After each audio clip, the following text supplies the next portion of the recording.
우리 지난주 배웠던 말씀을 잠시 요약하도록 하겠습니다. 조금만 더 키워주세요.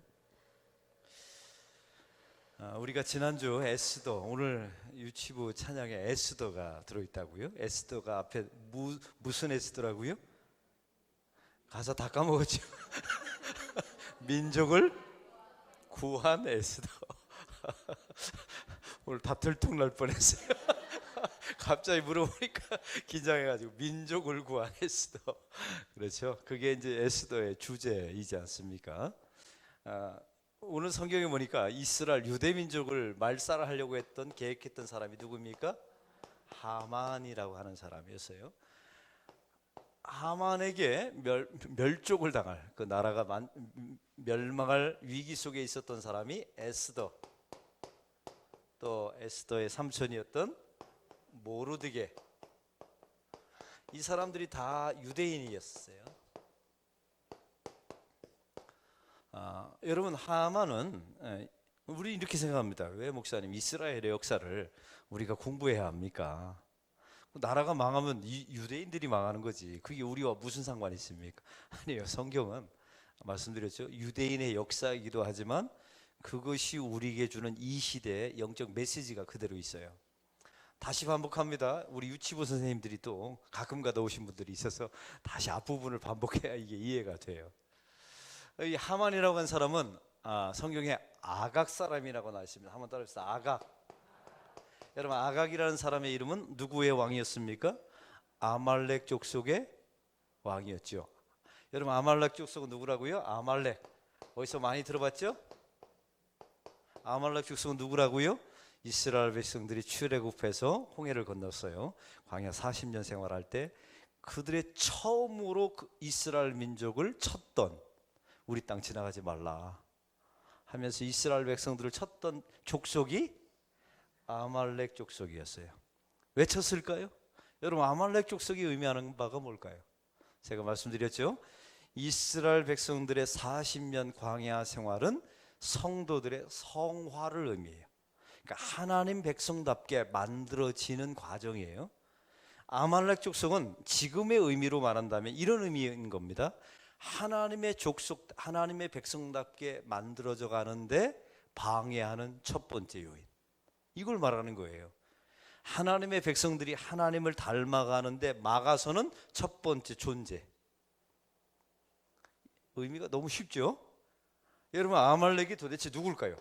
이스라엘 하나님의 백성들의 성화를 막아서는 그 존재는 도대체 무엇일까요? 이게 바로 하만이 무슨 모습을 보였는지 보면 알아요. 여러분, 하만은 파사 나라 아하수에로 왕의 2인자였어요. 왕 다음에 높은 신하였죠. 왕이 그를 높여줍니다. 이 하만이 모든 백성들에게 무슨 요구를 합니까? 내 앞에 와서 엎드려 절하라. 그때 절하지 않는 사람이 누구였어요? 여러분, 모르드게 왜 절하지 않았을까요?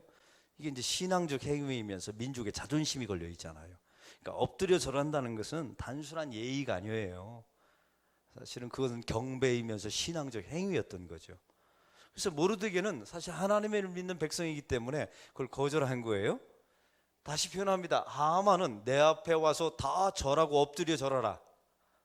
제가 말씀드렸어요. 이게 아말렉이 상징하는 하만, 이 대표 선수인 아말렉의 대표 선수였던 하만은 우리의 신앙을 가로막아서는 첫 번째 요인, 상징하는 집단적인 세력이 누구냐면 자기 숭배주의자들입니다. 여러분, 자기 숭배주의자들은 항상 목적이 있어요. 내 앞에 와서 꿇 엎드려 절하라. 하만이 그 짓을 한 거예요. 제가 지난주 말씀드렸어요. 자기 숭배주의자는 네 종류의 세트를 가지고 있어요. 첫 번째는 기억하시네요. 교만. 두 번째는 분노. 세 번째는 자기 자랑. 네 번째는 착각. 이 네 가지 4종 세트를 고스란히 가지고 있어요. 이게 바로 하만의 모습입니다. 우리는 이렇게 생각하셔야 돼요. 우리 안에, 교회 안에, 성도의 삶 안에 이 자기 숭배가 있어요. 아말렉 족속이 있어요. 이거 싸워서 이겨야 합니다. 중요해요. 내가 장대에 높이 달려서 죽든지 자기 숭배주의자를 장대에 높이 달아 죽이든지 둘 중에 하나를 하셔야 돼요. 특별히 우리는 주적을 아주 명확하게 정하셔야 돼요. 우리의 신앙의 성화를 가로막는 교만, 분노, 자기 사랑, 착각, 이 네 가지를 반드시 신앙적으로 이기셔야 돼요. 그래야 아말렉 족속을 돌파하고 성화의 여정을 걸어갈 수 있게 되는 줄로 믿습니다. 할렐루야. 싸움을 잘 하셔야 돼요. 우리 지난주에 이제 에스더가 죽으면 죽으리라라고 하고 삼촌의 명령에 따라 왕후가 되어서 이제 왕 앞에 나가게 되죠. 여러분, 에스더가 첫 번째 요청한 게 무엇입니까? 잔치를 베풀어 주셔서 은혜를 금호를 내밀었을 때 지팡이를 잡고 살지 않습니까? 왜요? 왕이 부르지 않고 나왔으면 반드시 죽어야 되거든요. 근데 왕이 은혜를 베풀어 주시사 왕후를 살린 거예요. 그래서 여러분, 아하수에로 왕이 에스더에게 이제 말을 합니다. 이것도 기가 막힌 거예요. 너무 얼마나 예쁘고 아름다웠던지 나라의 절반이라도 주겠으니 소원을 말해봐. 여기서 그 소녀시대의 소원을 말해봐가 여기서 나온 거예요. 소원을 말해봐 이렇게 하면서 이거였나요? 뒤로 이걸 한 거예요. 소원을 말해봐 했더니 에스더가 소원을 말했어요. 내 민족을 구하소서, 제가 죽겠나이다, 이거부터 말하지 않고 밀당을 하기 시작합니다.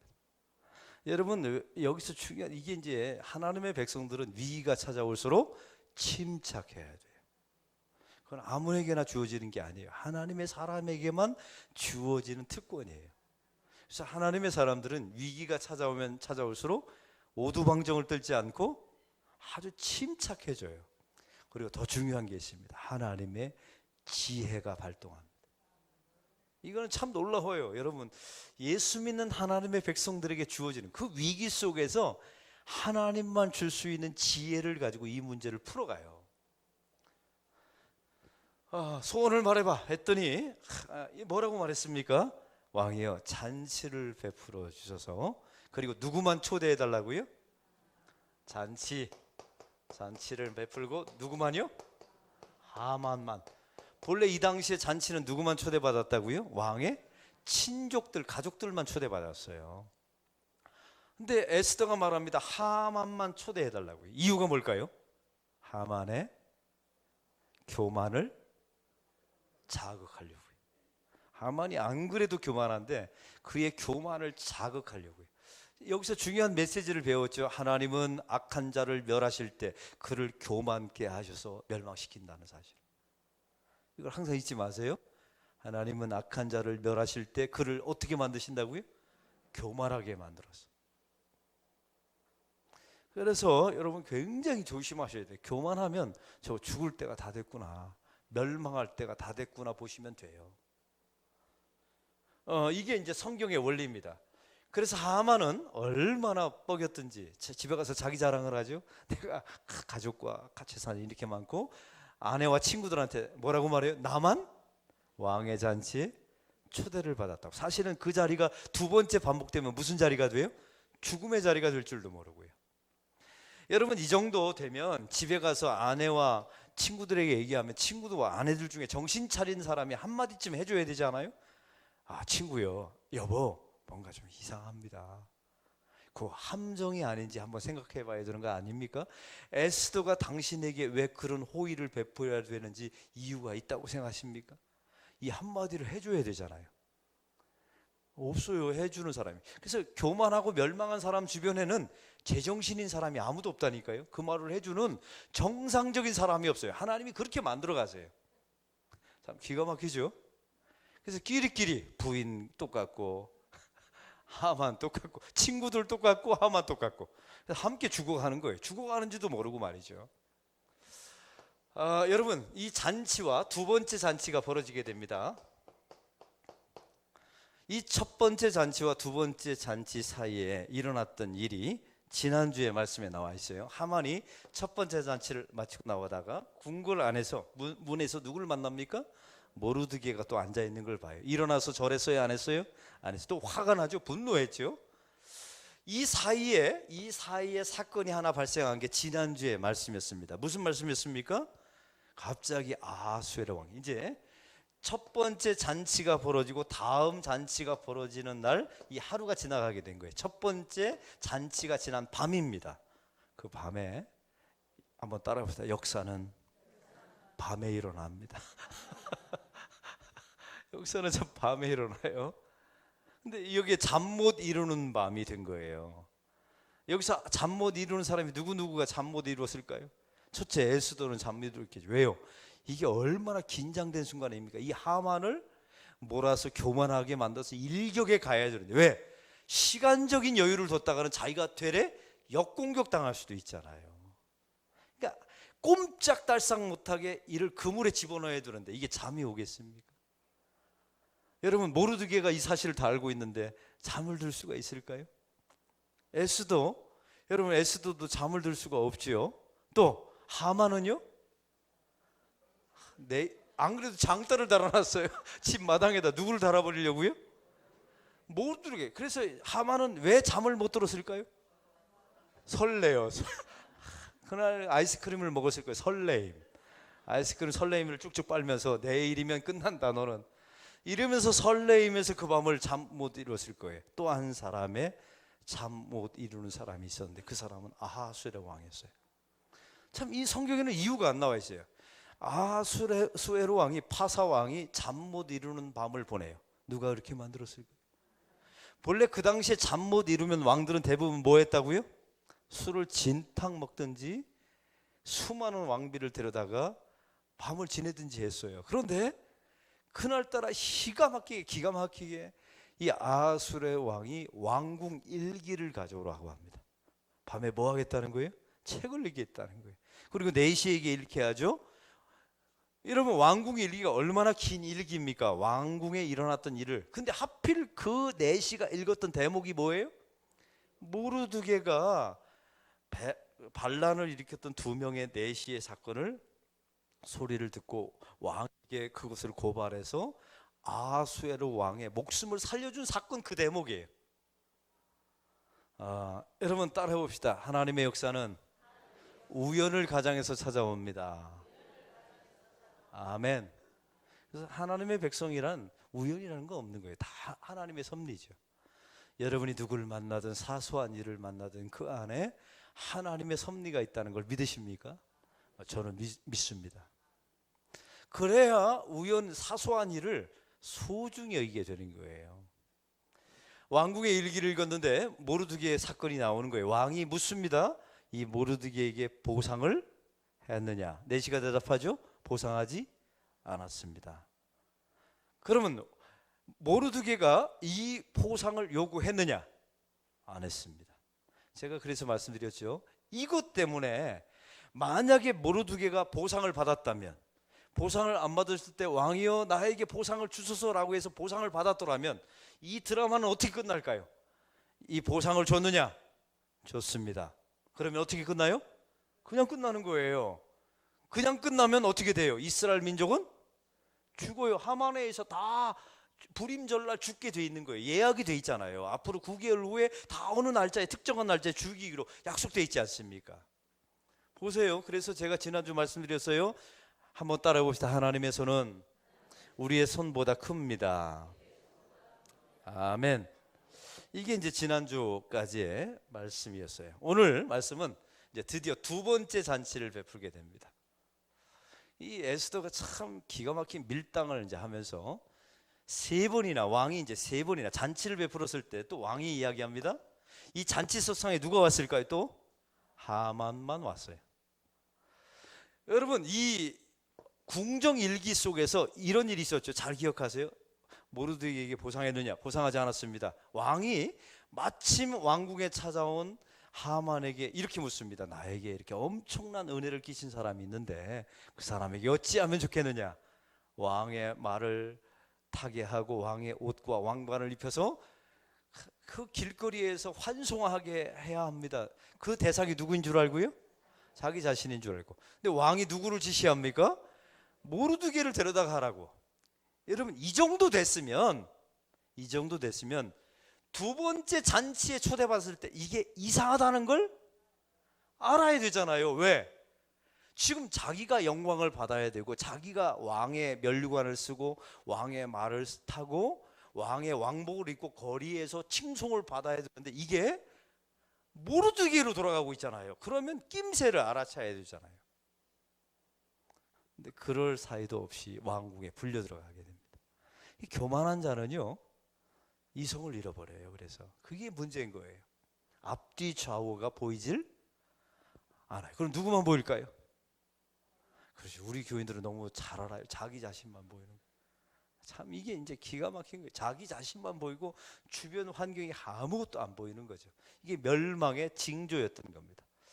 이제 왕이 묻습니다. 세 번째로 또 나라의 절반이라도 줄 테니 소원을 말해봐. 소원을 말해봐 했어요. 여러분 여기서 중요한 게 있습니다. 이 에스더는 이 세 번 나올 때까지 꼭 참고 기다린 거예요. 왜냐하면 이 당시에 누군가가 세 번 말하면 반드시 그 소원을 들어줘야 된다는 압박감과 문화가 있었다는 겁니다. 그 당시에. 여러분 이 세 번까지 얼마나 인내하며 말하고 싶은데 내 민족과 내가 죽겠나이다 우리를 구원해 주소서 이 말 얼마나 하고 싶었을까요? 하만만 데려오소서 하만만 데려오소서. 그리고 세 번째 소원을 말해달라고 했을 때 드디어 오늘 성경에 3절을 다 같이 읽겠습니다. 다 같이 3절 읽겠습니다. 시작.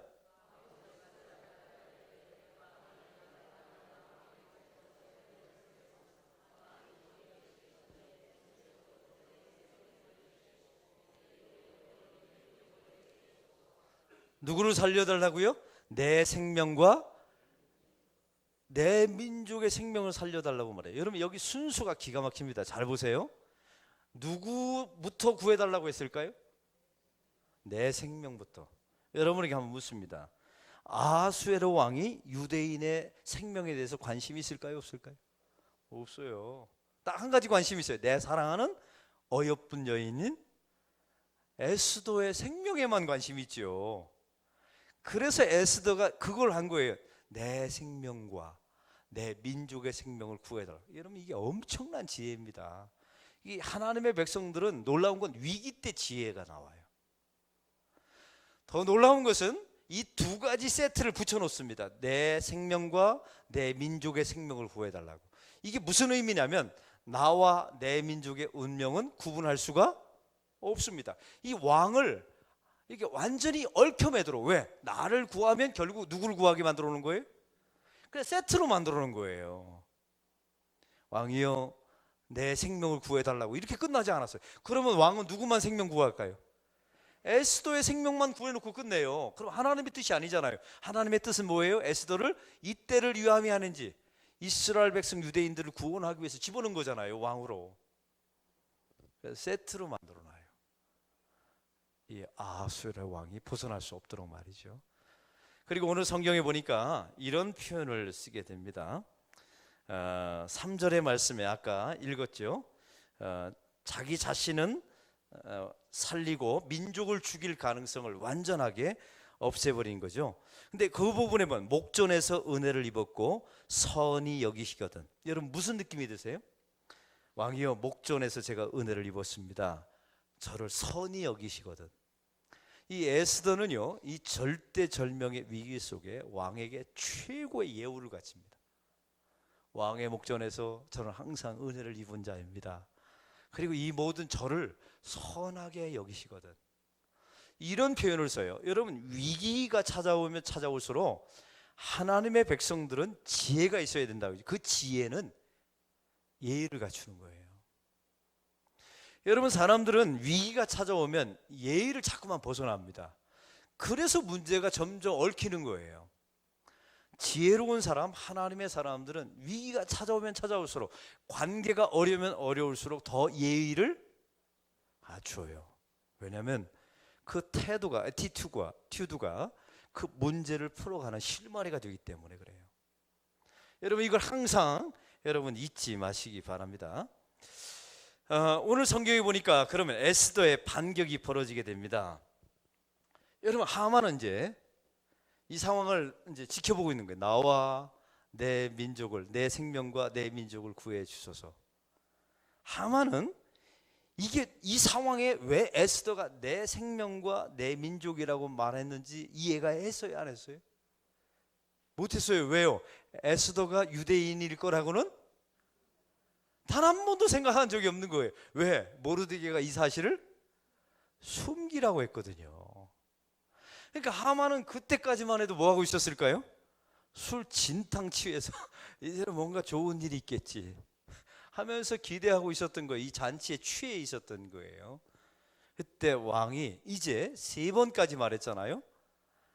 나라의 절반이라도 주겠으니 너의 소원을 말해달라고. 그때 내 민족을 구해달라. 나의 생명. 도대체 너의 생명과 너의 민족을 위협하는 자가 누구냐? 이때 에스더가 그 자리에서 지명합니다. 그 잔치에 있는 지명도 너무 쉬워요. 왜요? 여기서 지명하기는 제가 지명하면 헷갈리잖아요, 여러분. 제가 이렇게 하면 누구를 지명했는지 아세요? 김주동 집사님 것 같기도 하고. 헷갈리잖아요. 근데 이게 헷갈리질 않는 거예요. 왜요? 저 자리에 누구만 앉아 있어요? 하만만 앉아 있는 거예요. 아주 직접적으로 그를 지목합니다. 저 하만입니다. 저 하만이 내 생명과 내 민족을 멸절하려고 불임절을 준비하고 있잖아요. 이제 왕이 너무 분노해서 뛰쳐나갑니다. 여러분 왜 뛰쳐나갔을까요? 갑자기 그 잔치석상에서 나가서 후원으로 갔다고 나와 있어요. 여러분 한번 생각해 보세요. 왜 나갔을까요? 우리가 각본을 써본 일이 없어서 드라마 각본 왜 나갔을까요? 왕이 여러분 뭐 상상하고 계시네. 맞아요. 둘 중에 하나를 선택해야 돼요 지금. 근데 하만은 누구예요? 자기에게 가장 충신이라고 여겼던 자기 최측근이에요. 자기 다음에 가장 높은, 지금으로 말하면 총리 정도 되겠지요. 아니면 비서실장이든지. 또 한 사람은 자기가 사랑하는 에스더예요. 둘 중에 하나를 죽여야 되는 거예요. 이 상황이. 더 중요한 딜레마가 빠졌어요. 이 조서를 누가 내렸어요? 왕이 내렸어요.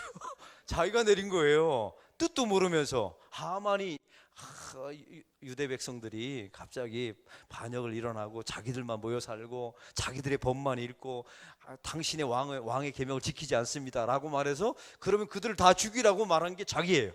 근데 문제가 또 있어요. 그 조서를 찍기 전에 뭘 받았어요? 하만으로부터 은 1만 달란트의 뇌물을 받아 처먹은 거예요. 뇌물을 받은 거예요. 그러니 이 책임이 누구에게도 있어요? 자기에게도 있는 거예요. 여러분 이 상황 이해되시죠? 자기의 충신과 아내 둘 중에 하나의 목숨을 거둬가야 돼요. 근데 사실은 누구를 살리고 싶었을까요? 왕으로 살리고 싶어요. 근데 명분이 없어요. 여러분 사실 이 상황 보세요. 명분이 없잖아요. 명분. 왜? 이 조서를 내리는데 결정적인 기여를 누가 했다고요? 왕이 했어요. 더군다나 뭘 처먹었다고요? 설교 시간에 이런 용어 쓰면 안 되는데 뇌물을 먹었잖아요. 뇌물을. 그러니까 이 모든 책임이 자기에게 돌아올 가능성이 많아요. 이 아하수에로 왕이 뭐 했을까요? 저 같으면 이렇게 했을 거예요. 하나님이요, 이 위기를 모면하게 해주었어요. 근데 하나님은요 기가 막힌 하나님이세요. 아하수에로 왕이 다시 잔치 자리에 돌아왔네요. 근데 에스더가 이렇게 책상에 앉아 있는데 하만이 이제 자기가 죽게 생겼잖아요. 그러니까 이 에스더 품에 파고 들어간 게 잘못 파고 들어가서 어디로 파고 들어갔어요? 치마 속으로 들어가 버린 거예요. 이게 이해가 되세요? 제가 시험을 해볼게요. 제가 여기 이렇게 앉아 있는 거예요. 이렇게 딱 앉아 있는데 이렇게 앉아 치마를 입고, 당연히 치마를 입고 앉아 있는데 모르드가 이제 하만이 죽겠거든요. 이게 상황이 이제 분명히 죽을 것 같아요. 이제 나는 끝났나 보다.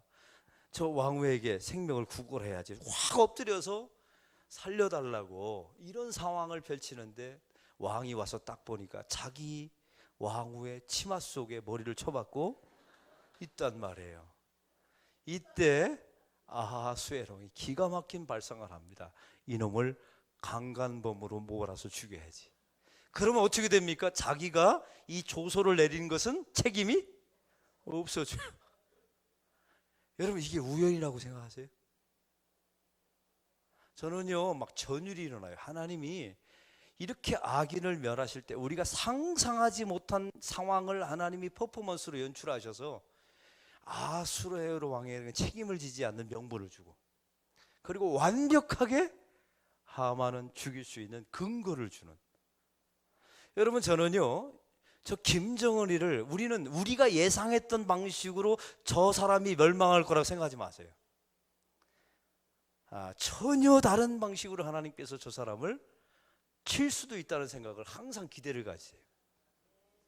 여러분 한번 생각해봐요. 하만이 이런 방식으로 죽을 거라고? 자기가 이런 잔치석상에 두 번이나 끌려와서, 더군다나 교만을 가장해서 끌려와서 이렇게 단번에 피할 사이도 없이 단번에 죽을 거라는 상상을 했을까요? 안 했어요.